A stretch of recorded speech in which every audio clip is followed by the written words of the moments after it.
Welcome to Research Rocks. It's me Sangram. You watching Research Rocks, and today's video we will see comparison of Canon M50 Mark II default voice and after connected Rode wireless Go mic.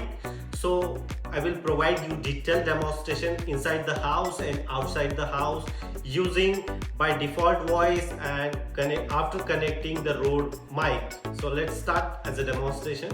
So now I'm just around 10 feet distance and I can record very easily. Welcome to Research Rocks. It's me Sangram. You watching comparison of Rode mic and original voice. So now I'm around 50 feet.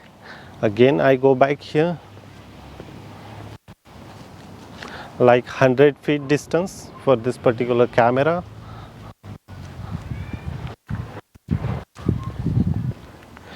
And now I'm 150 feet distance, and if you are recognize voice mic, so this is the advantage of the Rode mic, and you can consider as a comparison of which one is good and which one is bad.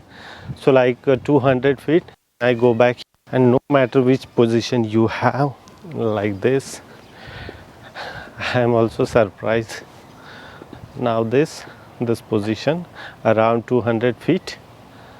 So you can think about which voice. Of course the voice and quality is quite good after using Rode mic. And now I just simply remove the Rode mic.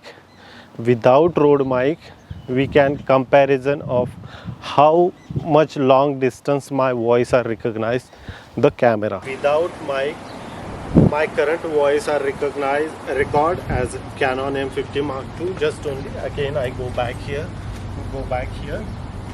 like around 20 feet, here around 100 feet. You can consider my voice is audible or not. And now that's it. Okay. This distance is comfortable, I think so. So we can comparison of it's me Sangram, you watching Research Rocks, and today we will comparison of Rode mic and internal mic. So now my voice is audible or not, you can consider, and which one is better you decide. If you really like this comparison video of Rode mic and internal mic of Canon M50 Mark II, so please subscribe our YouTube channel Research Rocks and press the bell icon. Till then, Jai Hind, Vande Mataram.